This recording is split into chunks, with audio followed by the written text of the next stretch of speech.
Hi friends, Cousin Willis here. I wanted to give a short introduction to just kind of developing an intuition for the three different kinds of rock. So let's start with sedimentary. This is a nice one because it has a beautiful dinosaur footprint here. I found this just downstream, Connecticut River behind me here. Maybe see it in the dark, but yeah. An intuition for the three kinds of rock. We all hear sedimentary, igneous, metamorphic rock, but just those three words maybe don't mean too much. Each of those three kinds of rock is incredibly dynamic, has different relationships to time, different basic relationships to the earth, and through the ongoing processes of geology, eventually any element that makes up one of them will make up another, and they'll cycle through each other. But maybe the best way to grasp sedimentary rock is painting a certain scene in your head. High mountains, basin. Mountains erode, streams bring sediments into the basin, builds up 20,000, 30,000, 40,000, 50,000 feet, and sits there. It's compacted, minerals seep through, harden, and that's a sedimentary rock. Depending on the depositional environment, sedimentary rock can be so full of life, it sort of boggles the mind. It's like getting down and looking at a mud flat in a marsh or something like that, and you might see insect trails, you might see raindrop impressions, you might see ripple marks, and all of those actually enter into the rock themselves and become features of the rock. So sedimentary rock is kind of a chunk of time space, you know. If there's a scattering of raindrop impressions, that happens so quickly, and yet that chunk of time then goes on for the rest of the sort of biography of that rock and continues to exist until it's eroded, redeposited, or until it's caught up in the incredible slow heat and pressure of continents building or mountains building as continents collide, or it's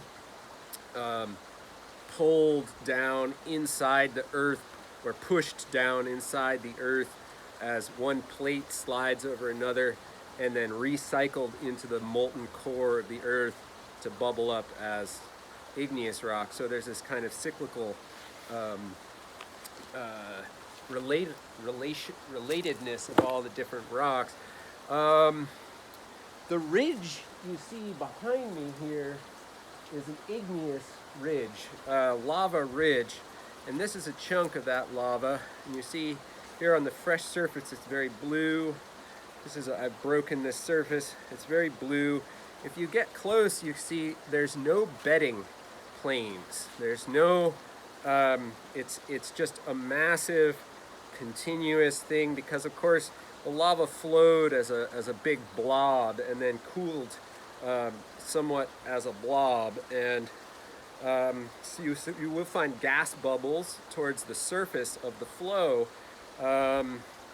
If different flows layer on top of each other, then there's a kind of bedding, but it's not like that basic picture of sedimentary rock, in that it certainly has no fossils, and the time it records or embodies is the cooling environment rather than the depositional environment. A depositional environment is typically overflowing with life, and if there's magma, there's not life.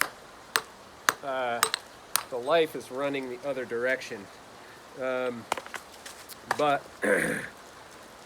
and it makes these cracks in itself as it cools. I think these cracks, it's splitting on these cracks. You see, oh, there's some of those bubbles I was talking about. Hopefully you can see that. They have little mineral crystals inside them. So this is a piece of lava from somewhat near the surface. It's very heavy, it's very sharp, and it has its own beautiful kind of rocky life to it, but very different from the sedimentary rock, which exists in these kinds of bedding layers, these depositional layers. Here's a piece of shale, dark shale. You can see it wants to split, and it could be a fish right there, but there's not. And then metamorphic rock is the name for the rock that it has been transformed as continents collide, basically. Mountain building. You can see these dark and light bands of minerals, and I encourage you just to go out, break rocks. See, it doesn't really want to break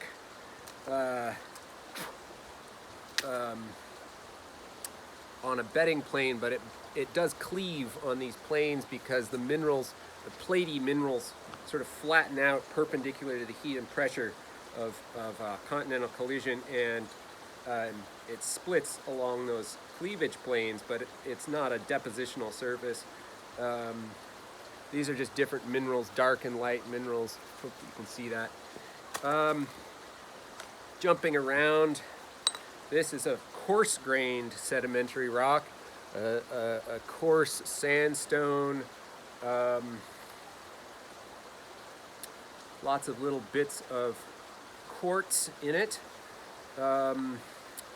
This would be deposited in a high-energy depositional environment because these heavier chunks, these clasts, had to get there somehow, and probably a rather fast-flowing stream.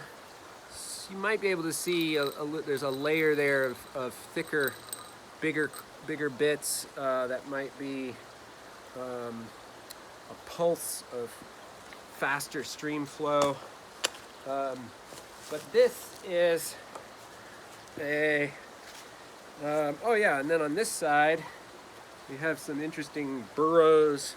Life is just sort of flourishing across this rock, unlike the other two, but they always form a total picture, and the sort of joy of geology is figuring out that total picture and watching it sort of intrude and flow into your experience of the earth, and develop this kind of friendship with the rock and with the earth, a kind of ability to use the rock as this kind of lever to extricate yourself from the sort of narrowness of human time, and because of this extraordinary evolutionary gift we have of this intelligence, to sort of let the rock carry us into its own time. And I would really say sedimentary rock is that magic carpet that brings us into the world, into the kind of time in which rocks are alive. And igneous rock, lava of one kind or another, whether it's cooled in the core of a mountain, whether it's oozed across the surface like the basalt that made that ridge, whether it's exploded and gone up into the air as ash and settled in these ash layers or these ash flows. All those, that's also, that's the kind of the next step that brings you a little closer to the kind of slow violence of geologic time. Because, you know, obviously a volcano is rather fast violence, but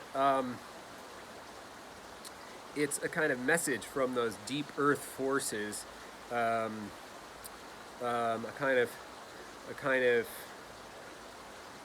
message, a warning of geologic violence. And then metamorphic rock, the rock that it's either sedimentary or igneous, that but it's been squeezed by this incredible slow violence and pushed up thousands of feet into the air as mountains.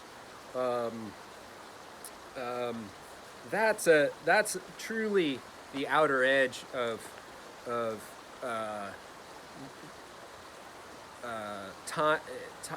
outer edge of time that we can experience with the help of rocks. But I think sedimentary rock and igneous rock kind of usher you into this world of geologic time, and then as you keep going deeper, the metamorphic rock is kind of swirling and sustaining the whole system, but it's punctuated.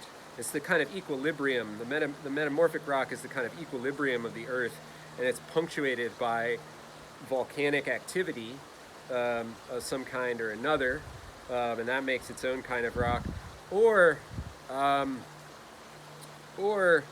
it's eroded, broken down, and deposited in these basins, or on these continental shelves, or in shallow seas or deep seas, and that takes you places temporally. So the moment it takes for a theropod dinosaur to step in the mud becomes part of this rock, right? And the mud cracks that form, the desiccation cracks that form as the sun dries out that mud, also become part of that rock. And then sediment comes in without eroding the dinosaur track and fills the space in which the dinosaur track was, and that becomes part of the rock, and it leaves because this is an overprint. These lines are the mud cracks. So that's a quick introduction. I think if you keep those three basic processes in mind and just start looking at rocks, start breaking rocks, start paying attention to them, you can develop this. It will just grow as like a mountain grows. This kind of sense of geologic time. It's not beyond our ability to comprehend, because the rocks comprehend it for us. The rocks take us there, and we have to listen to them. If you want this experience of time, you have to listen to the rocks. It's something that develops. Once it gets going, it takes on a life of its own, believe me, and it develops in really beautiful ways. All right, thanks for watching.